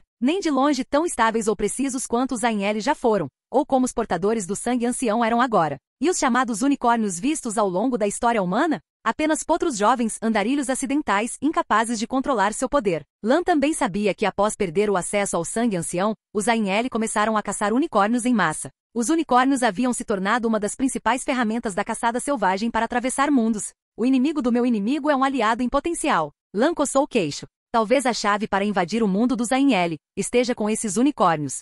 Os unicórnios cruzaram a terra como uma onda de luar. O rebanho não disse nada. Mas, de repente, todos os unicórnios diminuíram a velocidade e pararam. Eles examinavam silenciosamente os arredores. De tempos em tempos, batiam os chifres, como se estivessem procurando algo pelo tato. Procurando por isso, por acaso? Uma luz esmeralda brilhante brilhou de repente 20 passos à frente do unicórnio líder, assustando todo o rebanho. Eles imediatamente formaram um círculo defensivo, com os olhos fixos na luz que se apagava. Dezenas de chifres em espiral, todos belos, todos mortais, agora apontavam diretamente para o rosto sorridente de Lan. Esses seres míticos portavam armas mais raras do que qualquer lâmina forjada, afiadas o suficiente para perfurar ferro e pedra. Lan os observou de perto e percebeu que não eram todos da cor prata pálida do luar. Tons de carmesim, azul ardósia e esmeralda também tingiam seus pelos. O único ponto em comum, todos eram de tirar o fôlego, cada um como uma escultura viva. Ele colocou o chifre de unicórnio quebrado, a chave no chão. No momento em que tocou a terra, os olhos de todos os unicórnios se fixaram nele. Lan recuou lentamente 10 passos. De repente ele sentiu algo semelhante ao sinal Axi, uma energia etérea tentando invadir sua mente. Vozes, sussurros, gritos e guinchos surgiram ao mesmo tempo. A discórdia era avassaladora, caótica além de qualquer descrição. Os olhos de Lan se estreitaram. Ele estava prestes a invocar uma explosão de energia caótica para dissipá-los quando, de repente, o clamor desapareceu. Pensamentos claros e compreensíveis começaram a fluir por sua consciência como um riacho suave. Você consegue entender essa linguagem? O unicórnio líder não disse uma palavra em voz alta, mas a mensagem foi transmitida claramente, através daqueles olhos úmidos e inteligentes. Eu consigo, Lan assentiu. Este aqui funciona. Vamos conversar? O líder unicórnio abaixou a cabeça com um olhar triste, o chifre afiado em sua testa tocando levemente a metade quebrada da espiral que Lan havia colocado no chão. Você não é um dos orelhudos, nem escravo deles. Você nem é deste mundo. Sentidos aguçados elogiou Lan na superfície, apontando para a meia espiral no chão. Foi por meio disso que vim a este mundo. E foi colocado no meu por essas orelhas compridas de que você fala. Nós ajudaremos você a retornar ao seu mundo como agradecimento. Não, você entendeu errado. Minha chegada aqui não foi acidental. Lan abriu as mãos. Vim justamente por causa das orelhas compridas. Enquanto falava, Lan apontou para trás, para os restos mortais ainda frescos, cada um com ferimentos letais causados por perfurações ou pisoteamentos. Ele não havia entendido que tipo de arma poderia ter causado tamanho dano antes. Agora, ele sabia. Isso foi obra sua, não foi? Parece que temos um inimigo em comum. Vários unicórnios ao redor de Lan escavavam a terra. O líder dos unicórnios bufou impacientemente. Eu sei quem você é agora. Os orelhudos chamam seres como você de sangue ancião. Foi depois que perderam você que começaram a nos massacrar. Sinto muito por isso. Mas isso não nos dá um motivo para ficarmos juntos? Nós dois somos presas caçadas pelos orelhudos, ambos temos fome de vingança. O líder unicórnio não disse nada por um tempo. Só depois de um longo silêncio é que uma nova mensagem chegou. Nós não confiamos em você. A confiança leva tempo para ser construída e na nossa situação, tempo é um luxo. Lan deu uma risada fraca e gesticulou para o rebanho atrás do líder unicórnio. A maioria deles olhava para Lan com grande cautela, prontos para disparar a qualquer movimento repentino. E no entanto, alguns dos potros menores, alheios à atenção, o encaravam com olhos arregalados, úmidos e curiosos. Você tem a habilidade de viajar entre mundos e ainda assim permanece aqui, preso em uma guerra sem fim com os orelhudos. Por quê? É porque você não quer ir embora? Mesmo que vocês mesmos não consigam deixar de lado seu antigo rancor contra os elfos de Ainel, o que acontece com eles? Ele apontou para os jovens unicórnios e pressionou a mão contra o peito. E eu sou o sangue ancião. Se o seu rancor contra os Ainel for profundo o suficiente, então você deveria saber o que essas palavras realmente significam. Você deveria saber o poder que elas carregam. Poder que pode salvá-lo, para tirá-lo desta terra de opressão, para ajudá-lo a escapar da geada branca que está prestes a chegar. Eu posso fazer essas coisas. Eu, e somente eu. Observando o líder unicórnio abaixar gradualmente a cabeça, pensativo, Lan sabia que suas palavras estavam começando a fazer sentido. Veja bem, nós, humanos, frequentemente priorizamos coisas como interesse e sobrevivência, disse Lan. E quando se trata de sobrevivência, vocês, unicórnios, a valorizam muito mais do que nós jamais poderíamos. Posso atender a sua necessidade mais urgente. Posso resolver o seu problema de sobrevivência. Lan sorriu. Isso nos dá uma base para a confiança? O líder unicórnio abaixou a cabeça ainda mais. Os unicórnios não estavam bem ultimamente. Para começar, assim como seu líder havia dito, depois que os elfos de Ainel perderam o sangue ancião, eles começaram a caçar unicórnios em grande escala. E recentemente, com quase todas as suas forças da caçada selvagem destruídas, os Ainel ficaram ainda mais desesperados. Seu desejo pela capacidade dos unicórnios de atravessar o espaço atingiu o auge. Olhando agora, ambas as mudanças de comportamento dos Ainel pareciam girar em torno do sangue ancião.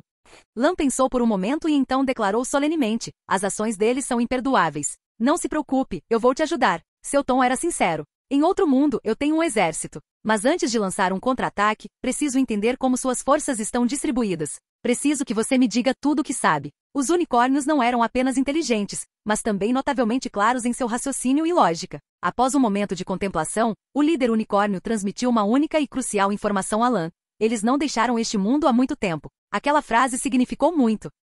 Capítulo 489. A esperança como arma. Quando os elfos antigos se dividiram em facções, eles não foram todos para o mesmo mundo. Em vez disso, eles se dividiram em dois mundos diferentes, e havia uma razão para isso. Os dois mundos eram fundamentalmente diferentes. O mundo de Lan era mais vasto e rico em recursos. Era mais difícil de conquistar, mas mais adequado para o crescimento a longo prazo, um lugar para construir um novo lar. O mundo dos Ainel, por outro lado, tinha menos habitantes nativos e era mais fácil de dominar, mas era menor em escala, mais adequado como um posto de parada. Para colocar em perspectiva, a terra abaixo de Lan e dos unicórnios não era maior do que o tamanho combinado das regiões norte e sul do mundo de Lan. A princípio, os Ainel não se aprofundaram muito nisso. Eles estavam reconstruindo sua espécie, escravizando os nativos e esperando drenar os recursos deste mundo antes de passar para o próximo. Esse sempre foi o padrão deles. Mas quando os Ainel perderam o portão dos reinos, junto com o sangue ancião, tudo começou a sair do controle.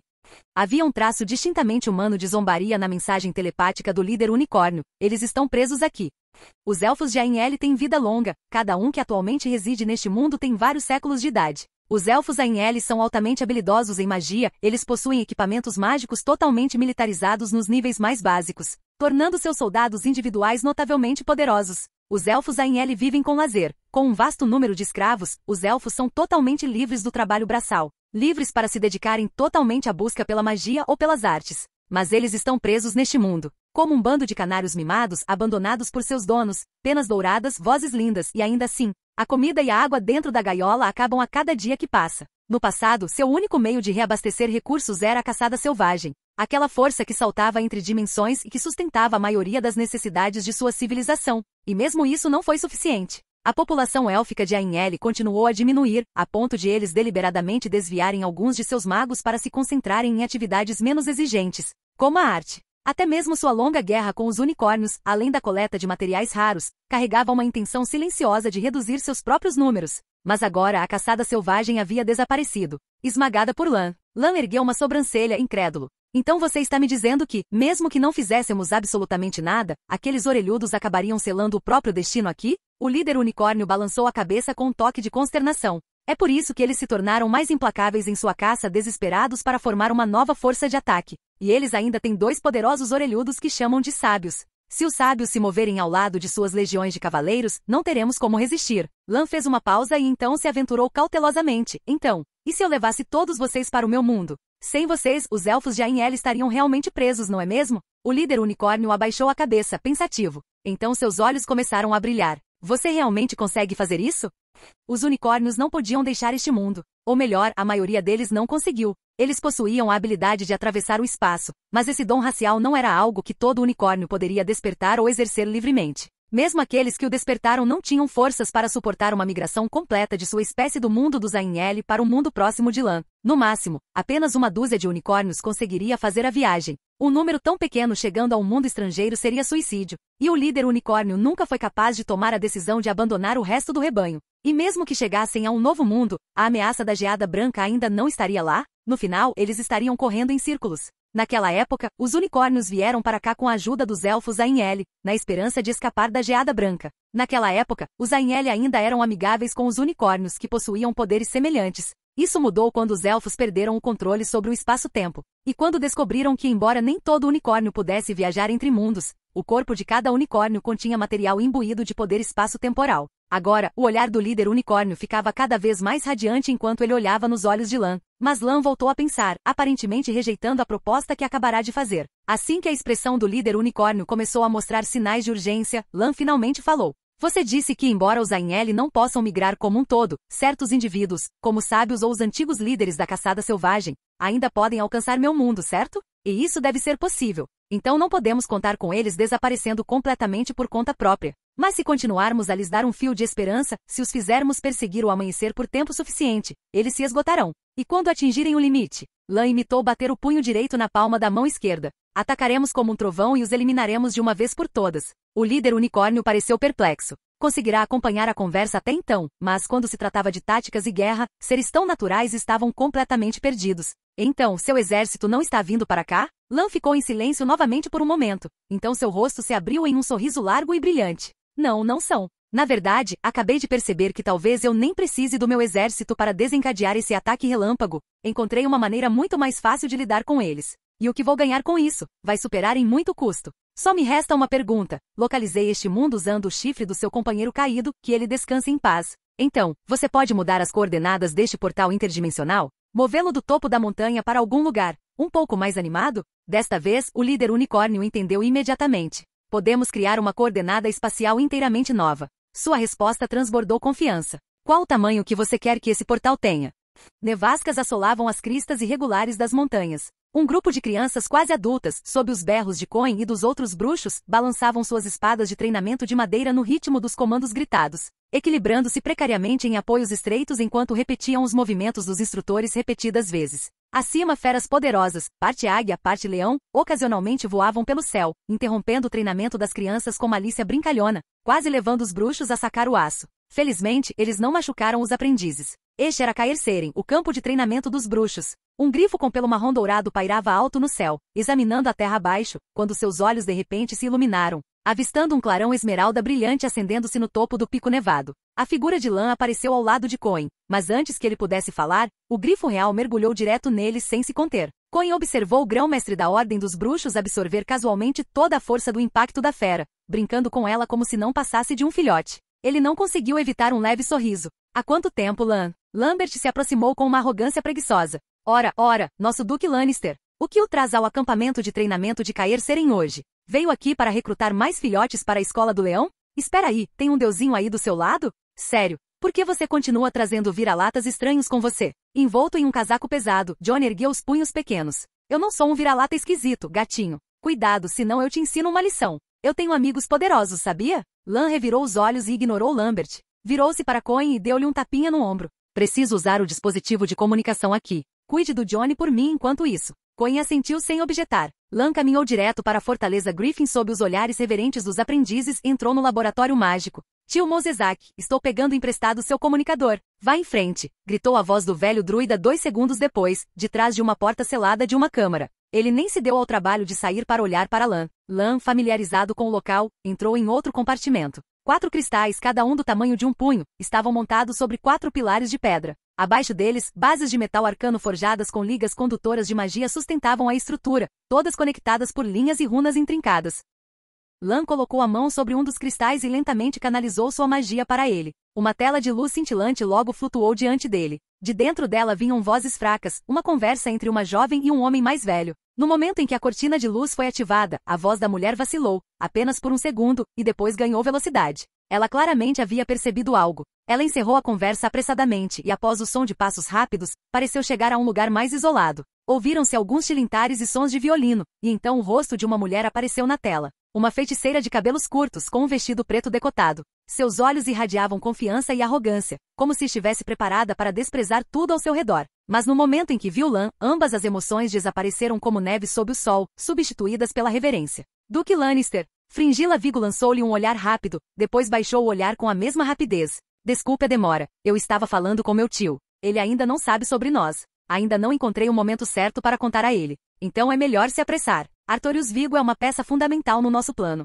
Lan não demonstrou nenhum traço de cordialidade em seu tom. Sim, Fringilla abaixou ainda mais a cabeça. Se alguém de fora tivesse entrado, não teria visto um comunicador mágico volumoso na frente de Fringilla, apenas uma pequena caixa de ferro. Foi o produto dos refinamentos de Mosezak, após uma análise completa do design original de Vilgefortz. Estou aqui para verificar o progresso da sua última missão, disse Lan categoricamente. Fringilla encarou o leão atrás da tela mágica. Mesmo com a distorção da projeção, aqueles olhos dourado escuros do leão ainda eram imponentes demais para se encararem diretamente. E eu tenho uma nova tarefa para você.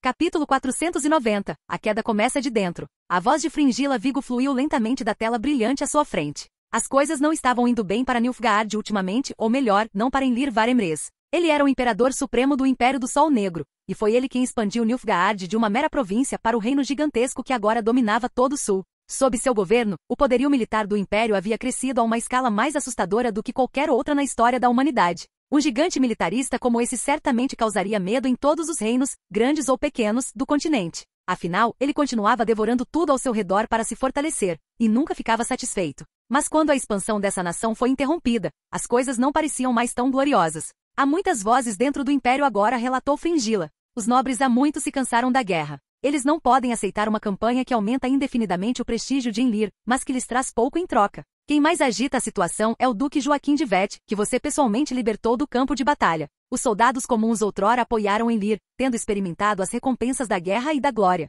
Mas agora, sem sinais de novas campanhas em breve, eles também começaram a reclamar. Quanto aos reinos recém-conquistados, muitos deles estão inquietos, revoltas locais estão surgindo repetidamente. E o mais importante, o Marechal Meno caiu em batalha. Isso enfraqueceu severamente o controle de Enlir sobre o exército, e agora muitas forças que antes se apegavam a ele lealmente começaram a considerar outras opções. Fringilla olhou para cima e concluiu. Enlir está sobrecarregado. Lan recostou-se na cadeira batendo os nós dos dedos ritmicamente no braço da cadeira enquanto refletia por um momento. Exatamente como ele esperava. As habilidades pessoais de Enlir eram de fato raras na história, sua ascensão fora rápida e sua reputação formidável. Mas justamente por isso ele desenvolvera uma autoconfiança exagerada, convencido de que, enquanto continuasse vencendo, seu prestígio por si só seria suficiente para manter tudo sob controle. Talvez fosse devido aos muitos anos que ele passará vagando no exílio sob uma maldição, sem ter tido uma educação adequada. A mente de Enlir estava repleta de estratégias para travar batalhas, mas ele nunca aprenderá de fato a se relacionar com a antiga nobreza em casa. Na linha do tempo original, ele havia ido contra a tradição real ao se recusar a se casar com alguém da antiga aristocracia. Em vez disso, tentou tomar Ciri, aquela garota selvagem do norte, como esposa, quase desencadeando uma rebelião da classe alta dentro do Império. E anos mais tarde, durante os eventos do jogo, se o jogador ajudasse Radovid V ou Dijkstra a unificar o norte, então Enlir, mais uma vez paralisado no campo de batalha, acabaria sendo morto em um golpe lançado pela oposição doméstica. Lan pensou por um momento e então perguntou a Fringilla: qual foi o seu papel em tudo isso? Voltei para casa depois de ser derrotado em batalha. Agora pessoas como eu e o Duque de Vet formamos uma facção separada, caso Enlir decida realizar um expurgo pós-guerra. Lan riu baixinho. Então você se considera um dos líderes da oposição a Enlir? Fringilla assentiu. Meu tio também contribuiu bastante. Fringilla pertencia à Casa Vigo, uma das poucas famílias de feiticeiros que transmitiam seu legado por linhagem. Seu tio, Artorius Vigo, era um mago de alto nível, comparável a Tissaia de Vris, do norte. Ele ainda tinha considerável influência dentro do Império. O que devo fazer agora, Duque Lannister? Fringilla abaixou a cabeça. Lan parou para pensar e então perguntou: você disse que os soldados comuns estão famintos por guerra? Fringilla assentiu. Mas com a aniquilação completa do Terceiro Exército e da Quarta Cavalaria, as forças de elite do Império foram exterminadas até a raiz. Enlir tem hesitado desde então. Eu também o aconselhei a não iniciar outra guerra. Por que pará-lo? Fringilla piscou surpresa. Se o Império é instável, por que não usar a guerra para desviar conflitos internos? Não é uma atitude inteligente? Lan sorriu gentilmente. Fringilla refletiu sobre aquelas palavras. Elas faziam sentido. Mas ainda assim, isso não deveria sair da boca de um Duque do Norte. Você é o Duque do Norte, pensou ela. Por que está encorajando o Imperador do Sul a começar uma guerra? A menos que... Isso mesmo, disse Lan, aparentemente lendo sua mente. Eu também preciso de uma guerra, uma grande guerra contra o Sul. Fringilla testou as águas. Para desviar sua própria agitação doméstica? Lan não respondeu diretamente à pergunta dela. Em vez disso, continuou. O que eu preciso agora é que você faça acontecer. O ideal é que a guerra comece no ano que vem, ou no ano seguinte. Percebendo que tinha falado demais, Fringilla abaixou a cabeça rapidamente. Sim, entendido. Lan retomou sua tamborilada casual no braço da cadeira, enquanto sua mente calculava os poderes que ele atualmente possuía. Quanto tempo levaria para que os aprendizes de bruxo estivessem prontos para a prova das ervas? Quanto tempo mais o grifo precisaria para amadurecer completamente? A integração do reino independente de Saskia, os unicórnios do outro mundo. De repente, ele perguntou: como Nilfgaard está progredindo com o treinamento mágico? Fringilla hesitou, mas apenas por um instante. Felizmente, ela havia memorizado todas essas informações há muito tempo. Afinal, ela era agora uma das principais figuras das forças mágicas do Império. Alguns magos experientes estão atualmente desenvolvendo doutrinas de combate inteiramente novas para unidades de magos, bem como novas direções para treinar soldados e refinar estratégias de campo de batalha. O tom de Fringilla vacilou ligeiramente. Mas não restam muitos magos experientes no Império, e os que restam se retiraram, em sua maioria, para regiões remotas, relutantes em assumir o comando. Lan riu baixinho. Esqueça os magos veteranos. Concentre-se apenas em cultivar o máximo possível de magos soldados prontos para a batalha. Você consegue fazer isso? Fringilla congelou novamente. Este Duque do Norte, em um momento incitando o Sul a lançar outra guerra contra o Norte, no outro pressionando para fortalecer as reservas mágicas do Império. O que diabos ele estava planejando? Mas tudo que ela conseguiu fazer foi concordar. Sim, Lan assentiu, satisfeito. Além disso, tenho algumas cartas para seus banqueiros anões. Enviarei-as mais tarde por meio de magia de teletransporte. Garanta que sejam entregues. Sim.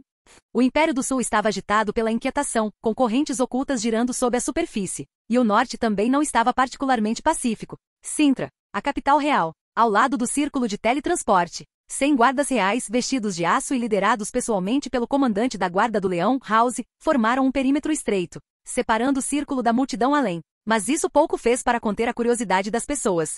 Cidadãos se reuniram em círculo após círculo ao redor do círculo de teletransporte, esticando o pescoço para observar homens e mulheres elegantemente vestidos saírem um após o outro, sussurrando animadamente entre si. Olha, olha mais um, gritou alguém. Pelas roupas, parecia ser um bardo. Eu conheço esse brasão. Uma cruz em um campo verde, é Bruges. Um reino do outro lado da floresta de Brokilon. Alguém suspirou surpreso. Quantos reis já foram? Deve ser o 20º? Outro acrescentou, vi mais reis do que barões esta semana em toda a minha vida. O Duque Lannister não foi o único que conseguiu reunir todos eles? Seu comentário foi muito bem recebido e as pessoas começaram a repeti-lo. Apenas o Duque Lannister. Louvado seja o Leão de Sintra. Eles comemoraram entre si, ignorando a expressão sombria no rosto do rei que acabará de passar pelo portal. A conversa continuou ininterrupta. Quantos reis você acha que virão no final? Pode chegar a 50? O que uma praga apodreceu seu cérebro? Não existem tantos reinos assim no norte. 30 no máximo, eu diria. 30. Ainda é muito. Tantos reinos. Sim, tantos reinos. House observou outro rei emergir do círculo de teletransporte e instintivamente colocou a mão na espada longa com cabeça de leão em seu quadril. Eram muitos, muitos reinos. Ele avançou e curvou-se diante do monarca recém-chegado. Majestade Venlav, eu sou a casa de Cintra. Por favor, siga-me e meus soldados se juntarão à sua escolta e o acompanharão até a conferência. O rei Venlav lançou um olhar para o brasão na armadura de House com uma expressão amarga. Um cavaleiro. Bem, suponho que isso qualifica para me proteger. Mas é assim que todos vocês, cintranos, se comportam. Ele gesticulou em direção à multidão de cidadãos de Cintran, com seu descontentamento praticamente transbordando de seus olhos. São as pessoas dando as boas-vindas aos monarcas visitantes de longe, respondeu House. Com o capacete na cabeça, sua expressão estava escondida, mas a curva de sua boca coberta sugeria um sorriso habitual. Além disso, acrescentou House, Sua Majestade Foltestelteutestel chegou há algum tempo. Ele sentiu sua falta, e me pediu especificamente para levá-lo até ele sem demora. Venlav não disse mais nada. Bruges era, afinal, o estado vassalo de Temeria. Ele partiu às pressas. E depois dele, mais reis continuaram a chegar e foram guiados em direção ao Palácio Real. Obrigado por assistir. Se gostou, deixa o like e inscreva-se. Quanto mais apoio, mais vídeos, e se possível apoie o canal doando no Pix do canal na descrição do vídeo. Qualquer valor ajuda, assim o canal pode trazer fanfics e novels de autores pagos e novos vídeos são postados com mais frequência. Muito obrigado a todos, curtam o canal.